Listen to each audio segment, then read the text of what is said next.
Hello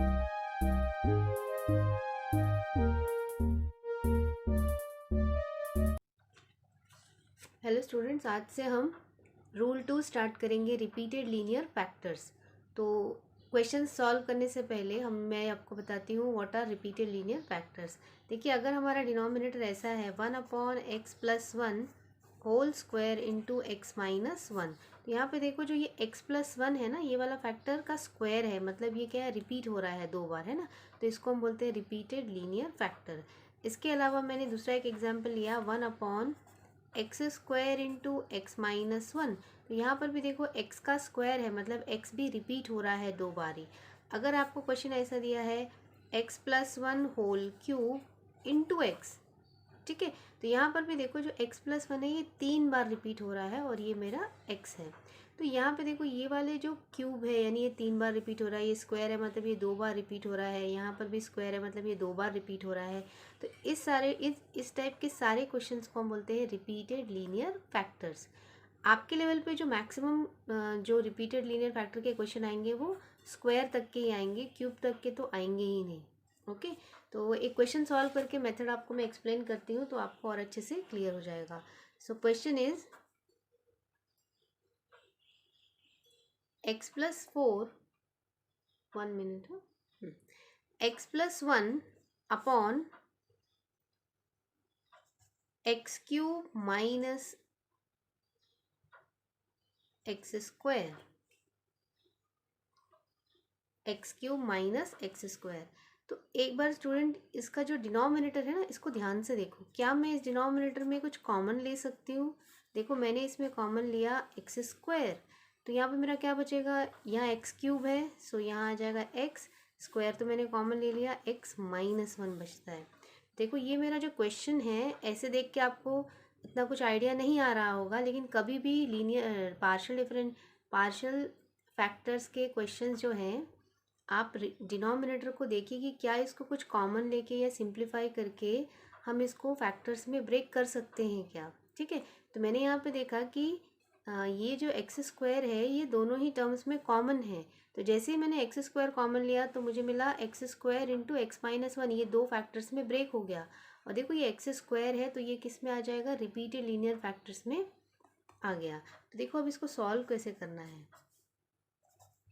x+1 upon x²-1। देखिए student ध्यान से देखना, सबसे पहले जो a लिया मैंने, a के साथ आप x लिखोगे, ये मैं इसकी बात कर रही हूँ ना, x² वाला टर्म में। फिर b अपॉन ये x का स्क्वायर, ठीक है, a upon x and b upon x², ये 2 बार रिपीट हो रहा है ना, यहाँ पे x² लिखेंगे, a अपॉन x लिखना है आपको एंड b अपॉन x² लिखना है, प्लस c, ये जो मेरा ये वाला फैक्टर है ये एज इट इज़ हम लोग ऐसे लिख देंगे, ठीक है, c अपॉन x-1।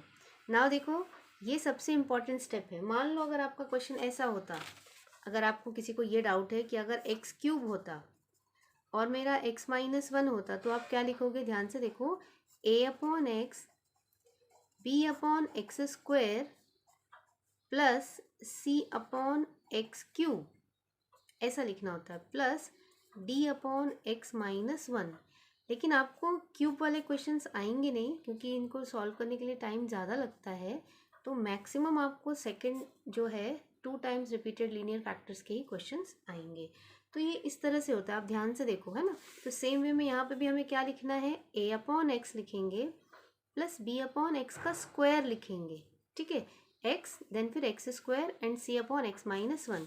इसको आप ऐसा भी लिख सकते हो, ये जो सेम मैंने लिखा है ना, इसको आप ऐसा भी लिख सकते हो, 1 अपॉन x² इंटू x-1 है मेरा क्वेश्चन। आप अगर चाहो तो a अपॉन x-1 ये वाला जो फैक्टर है इसे पहले लिख लो, प्लस b अपॉन x लिखेंगे प्लस c अपॉन x² लिखेंगे।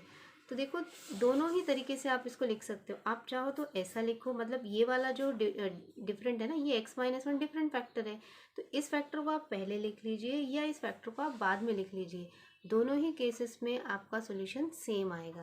ओके, तो ये मेरा हो गया रिपीटेड लीनियर फैक्टर को कैसे हम ब्रेक करके पार्शियल फ्रैक्शन में लिखेंगे। तो अब मेरा मेन अभी काम क्या है, यहाँ से a b और c की वैल्यूज़ निकालना। तो कैसे निकालेंगे, बाकी का जो पूरा प्रोसेस है ना वो सेम है। यहाँ पे मेन पॉइंट आता है एलसीएम निकालना।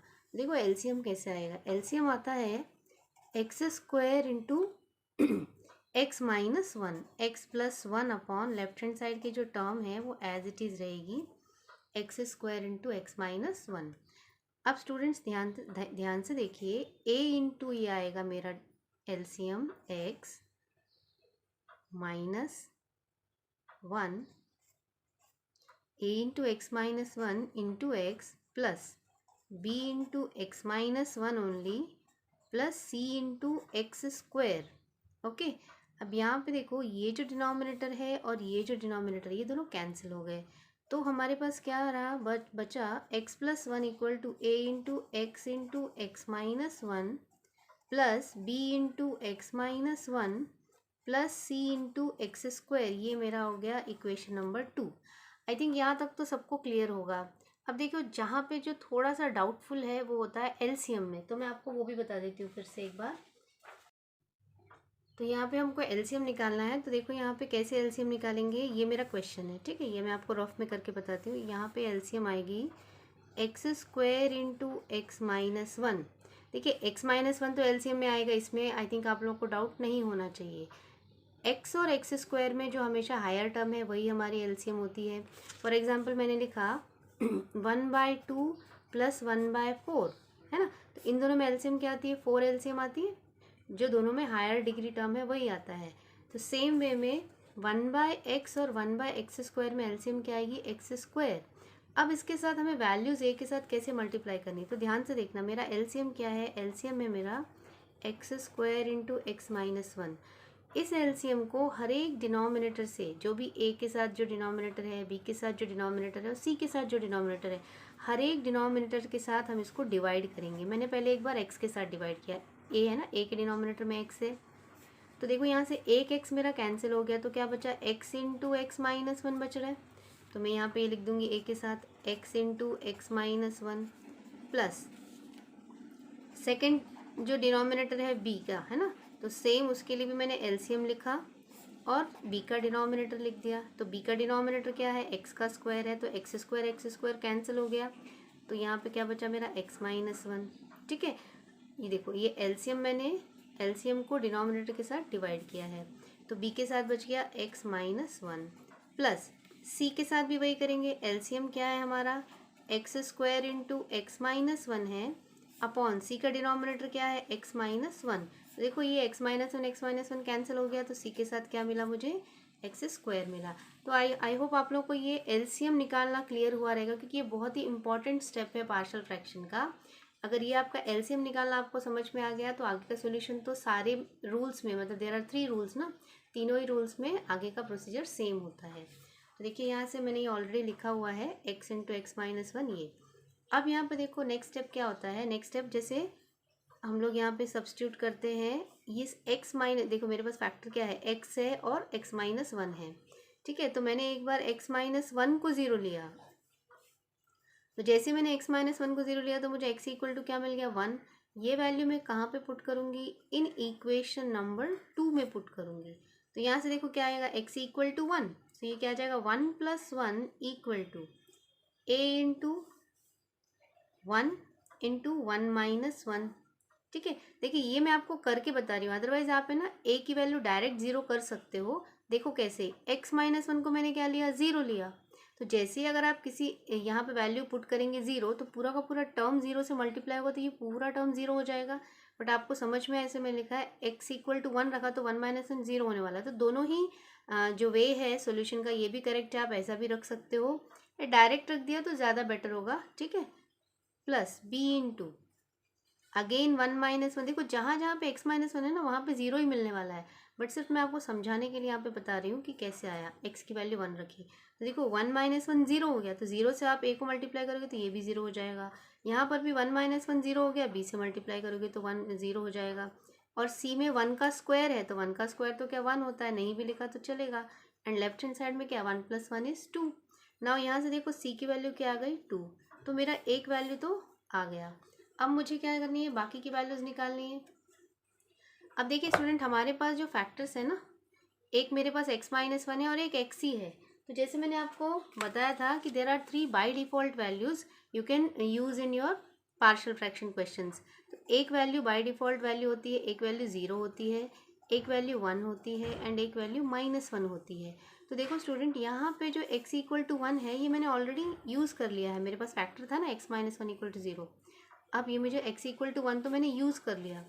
अब लेकिन अभी मुझे और 2 वैल्यूज़ निकालनी है ना। मुझे तो सिर्फ c का वैल्यू मिला है, अभी मुझे a और b भी निकालना है।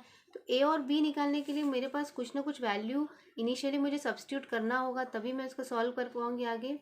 तो मैं क्या करती हूँ, एक बार 0 और -1 में यूज़ करती हूँ। ठीक है, ये आप याद रखो कि अगर हमारे पास कोई वैल्यू जैसे फैक्टर्स नहीं है तो हम डायरेक्टली ये बाय डिफ़ॉल्ट वैल्यूज़ 0, 1 एंड -1 ये हम यूज़ कर सकते हैं। ठीक है, सभी क्वेश्चंस के लिए।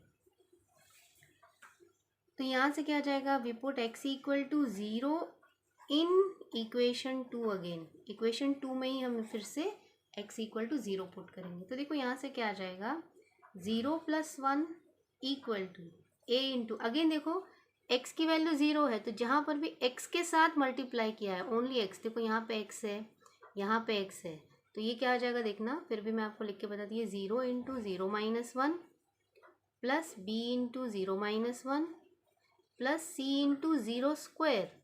अब यहाँ देखो, यहाँ 0 के साथ मल्टीप्लाई हो रहा है, 0 - 1, फिर से देखो एक बार और, है ना, a × 0 and this is -1 plus 0 - 1 is -1 and देखो c के साथ 0 मल्टीप्लाई हो रहा है तो ये हो जाएगा c भी 0, 0 - 1 इज 0 एंड अगेन a से मल्टीप्लाई किया तो पूरा टर्म ही 0 हो जाएगा and this is -b। Left hand side में क्या आ जाएगा, 0 + 1 इज 1, 0 + 1 इज 1। तो यहाँ से देखो b की वैल्यू क्या आ गई, ये जो -b आ रहा है ना, ये -b लेफ्ट हैंड साइड में माइनस देखो ऐसा आता है, b - b = 1 आता है। इसी को हम लिख सकते हैं, ये जो माइनस है राइट हैंड साइड में ट्रांसफर हो जाएगा तो b = -1। ये हमें सेकेंड वैल्यू भी मिल गई b की। अब मुझे निकालना है a का वैल्यू।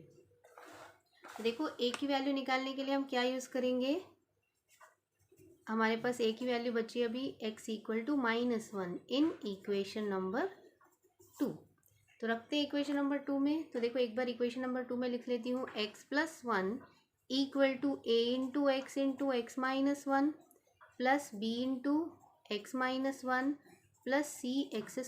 -1 रखेंगे, -1 + 1 a × -1 -1 b × -1 प्लस c × -1 का स्क्वायर है ये ना। -1 + 1 तो हो गया 0, a × -1 -1 हो जाता है -2। अगेन यहाँ पे भी क्या आ जाएगा, b × -2। देखो -1 स्क्वायर है तो -1 का स्क्वायर तो 1 हो जाता है, तो ठीक है चलेगा। -1 × -2 क्या हो जाएगा, 2a, ये -2 और यहाँ प्लस है तो -2b प्लस c, यहाँ पे 0 आ गया। देखो जो 2 वैल्यूज़ हमने निकाली, हमें b की वैल्यू भी मिल गई थी और c की वैल्यू भी मिल गई थी। देखो यहाँ पे हमने ऑलरेडी b और c की वैल्यूज़ निकाली हुई, तो b और c की वैल्यू मैं अप्लाई कर देती हूँ, -1 एंड 2। तो मेरी b और c की वैल्यू है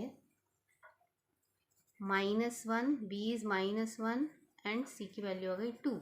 यहाँ पे देखो क्या आएगा, 2a, -1 × -2 इज़ +2 + 2, तो ये हो जाएगा 2a + 4। ये देखो लेफ्ट हैंड साइड में तो 0 ऐसे ही है ना, सो 2a = क्या आ जाएगा, इस 4 को इधर ट्रांसफर करो तो -4 आ जाएगा। और इसी को आप क्या लिख सकते हो, a = क्या आ जाएगा, -4/2 आ जाएगा। तो यहाँ से a की वैल्यू क्या आ जाएगी, 2 × 2 = 4, -2 आ गई। देखो इस तरह से हमारी तीनों वैल्यूज a b c आ गई। सो फाइनल आंसर लिखते हैं, देयरफॉर फ्रॉम इक्वेशन 1। तो यहाँ से क्या आएगा, question is x + 1 upon x³ - x²। इसको मैंने कैसे ब्रेक किया, सिंपल फ्रैक्शंस में ब्रेक किया, -2 अपॉन x माइनस, देखो यहाँ प्लस, यहाँ पे -1 upon x² plus 2 upon x - 1। ठीक है, आप इसको चाहो तो थोड़ा और अरेंज करके लिखना चाहो, ये ऑप्शनल है, लिख सकते हैं। तो यहाँ से क्या आएगा, 2 अपॉन x - 1 मैंने पहले लिख दिया पॉजिटिव टर्म को, -2 अपॉन x माइनस, देखो ये प्लस और ये माइनस, -1 अपॉन x²। ये देखो ये कम्प्लीटली ऑप्शनल स्टेप है, आपका आंसर यहीं पे आ गया है। आप ये चाहो तो ये स्टेप लिखो, अदरवाइज आपको यहाँ तक आ गया, आगे आपको करना समझ नहीं आ रहा है तो लीव इट, ये यहाँ तक ये करेक्ट है। ओके, तो ये हमारा रिपीटेड लीनियर फैक्टर के क्वेश्चन है। आई होप आपको ये सोल्यूशन समझ में आया रहेगा। Thank you.